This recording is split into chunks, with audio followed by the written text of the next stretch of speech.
जय गुरु जी। दोस्तों, एक बार फिर आपका अपना प्रिय आरजे आदि कश्यप मुंबई से मानुस और आपके लिए लेकर आया है आपका मनपसंद program positive karma. Episode number है 515।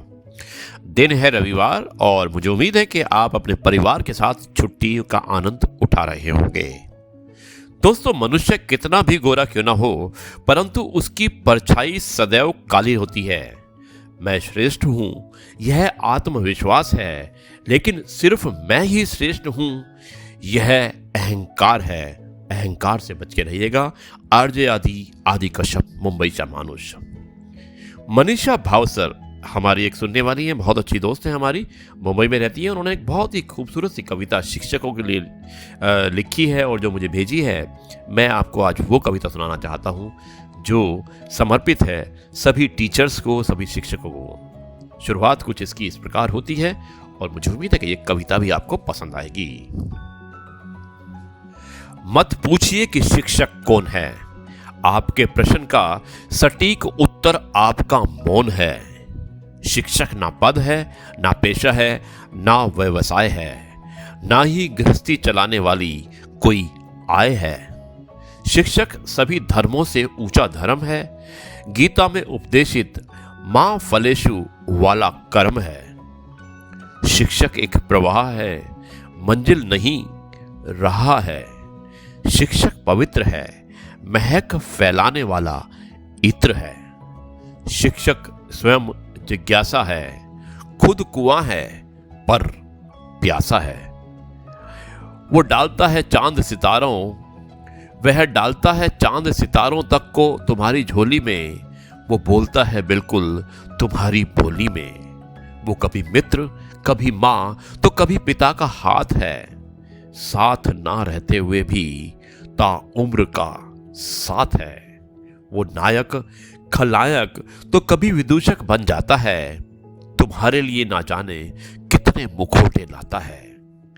तुम्हारे लिए ना जाने कितने मुखौटे लगाता है। इतने मुखौटों के बाद भी वो स्वभाव है, क्योंकि यही तो सहज उसका स्वभाव है। इतने मुखौटों के बाद भी वो संभाव है, क्योंकि यही तो उसका सहज स्वभाव है।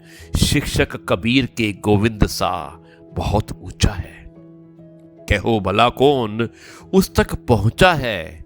वो ना वृक्ष है, ना पत्तियां हैं, ना फल है, ना केवल खाद है। वो खाद बनकर हजारों को पनपाता है और खुद मिटकर उस सब में लहराता है। शिक्षक एक विचार है, दर्पण है, संस्कार है। शिक्षक ना दीपक है, ना बाती है, ना रोशनी है।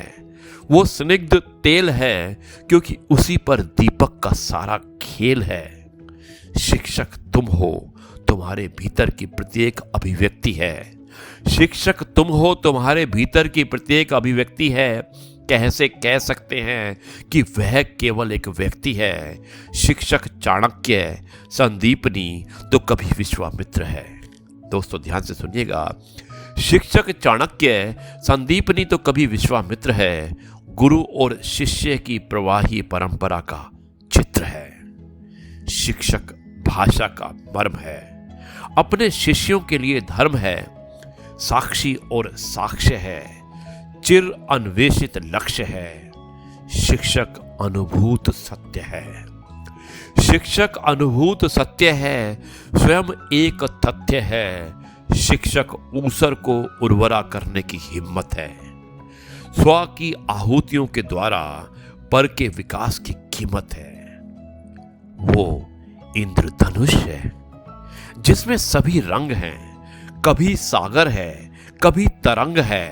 वो रोज छोटे छोटे सपनों से मिलता है, मानो उनके बहाने स्वयं खिलता है। वो राष्ट्रपति होकर भी पहले शिक्षक होने का गौरव है। दोस्तों, कितना बढ़िया लिखा है। वो राष्ट्रपति होकर भी पहले शिक्षक होने का गौरव है। वो पुष्प का ब्राह्य सौंदर्य नहीं, कभी ना मिटने वाला सौरभ है।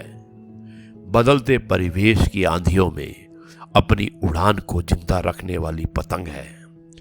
अनगढ़ और बिखरे विचारों के दौर में मात्राओं के दायरे में बद्ध भावों को अभिव्यक्त करने वाला छंद है। हाँ, अगर ढूंढोगे तो उसमें सैकड़ों कमजोरियां नजर आएंगी। हाँ, अगर ढूंढोगे तो उसमें सैकड़ों कमजोरियां नजर आएंगी। तुम्हारे आसपास जैसी ही कोई सूरत नजर आएगी, लेकिन यकीन मानो, जब भी अपनी भूमिका में होता है तब जमीन का होकर भी वो आसमान सा होता है। वो आसमान सा होता है। अगर चाहते हो उसे जानना, ठीक ठीक पहचानना, तो सारे पूर्वाग्रहों को मिट्टी में गाड़ दो।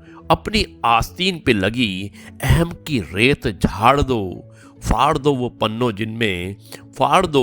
वे पन्ने जिनमें बेतुकी शिकायतें हैं। उखाड़ दो वे जड़ें जिनमें छुपे निजी फायदे हैं। फिर वो धीरे धीरे स्वतः समझ आने लगेगा। अपने सत्य स्वरूप के साथ तुम में समाने लगेगा। दोस्तों, कितना बढ़िया जवाब दिया था, कितना अच्छा जवाब दिया था, और कितने अच्छे ढंग से ये समझाने की कोशिश की है कि शिक्षक का एक अलग ही स्थान होता है। शिक्षक सभी जो रिश्ते होते हैं उनमें एक सर्वोपरि रिश्ता होता है जो शिक्षक होता है, जो ज्ञान का पूरा भंडार होता है। अब हमें पहचानना होगा कि हमें शिक्षक किस तरह का चाहिए। दोस्तों, ये है आपका अपना प्रिय आरजे आदि कश्यप मुंबईचा माणूस आपके लिए लेकर आया आपका मनपसंद प्रोग्राम पॉजिटिव कर्मा। दोस्तों, मैं आज आपको एक और तथ्य सुनाने वाला हूं। एक छोटा सा तथ्य है और मुझे उम्मीद है कि ये आपको पसंद आएगा। क्या भगवान हमारे द्वारा चढ़ाया गया भोग खाते हैं? यदि खाते हैं तो वो वस्तु समाप्त क्यों नहीं होती? और यदि नहीं खाते तो भोग लगाने का क्या लाभ? एक लड़के ने पाठ के बीच में अपने गुरु से यह प्रश्न किया। गुरु ने तत्काल कोई उत्तर नहीं दिया और वो पूर्वतः पढ़ाते चले गए। उस दिन उन्होंने पाठ के अंत में एक श्लोक पढ़ाया और श्लोक कुछ इस प्रकार था। पूर्ण मधा पूर्ण मिंदा पूर्णात पूर्ण मुद्यचते पूर्णस्य पूर्णामाद्य पूर्ण मेवा शिष्यते। पाठ पूरा होने के बाद गुरु ने शिष्यों से कहा कि वे पुस्तक देखकर श्लोक को कंठस्थ कर लें। 1 घंटे बाद गुरु ने प्रश्न करने वाले शिष्य से पूछा कि उसे श्लोक कंठस्थ हुआ कि नहीं हुआ, यानी कि उसे श्लोक याद हुआ कि नहीं। और उस शिष्य ने पूरा श्लोक शुद्ध गुरु को सुना दिया। फिर भी गुरु ने सर में नहीं कहा, यानी कि उन्होंने सर जो हिलाया वो नहीं के रूप में हिलाया, यानी कि उन्होंने कहा कि मुझे समझ में नहीं आया।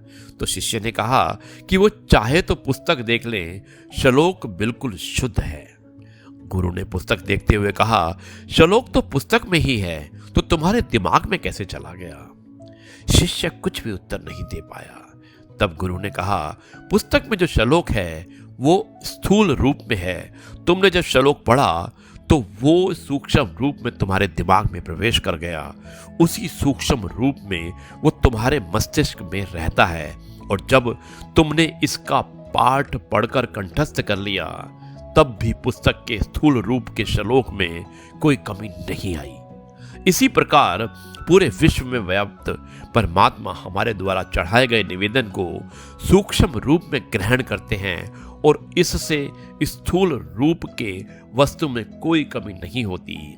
उसी को हम प्रसाद के रूप में ग्रहण करते हैं। शिष्य को उसके प्रश्न का उत्तर मिल चुका था। दोस्तों, यह है आपका अपना प्रिय आरजे आदि कश्यप मुंबईचा माणूस आपके लिए लेकर आया आपका मनपसंद प्रोग्राम पॉजिटिव कर्मा। आज रविवार का दिन था, थोड़ा लंबा जरूर था हमारा प्रोग्राम, लेकिन मुझे उम्मीद है ये कविता और ये कथन दोनों आपको बहुत पसंद आए होंगे। अब मैं इस कार्यक्रम को यहीं पर समाप्त करता हूं और कल आपसे एक बार फिर मुलाकात करेंगे एक नए अध्याय में नई बातों के साथ। तब तक के लिए नमस्कार, जय हिंद, वंदे मातरम, भारत माता की जय। जय जवान, जय किसान, जय गुरु जी, शुक्राना गुरु जी।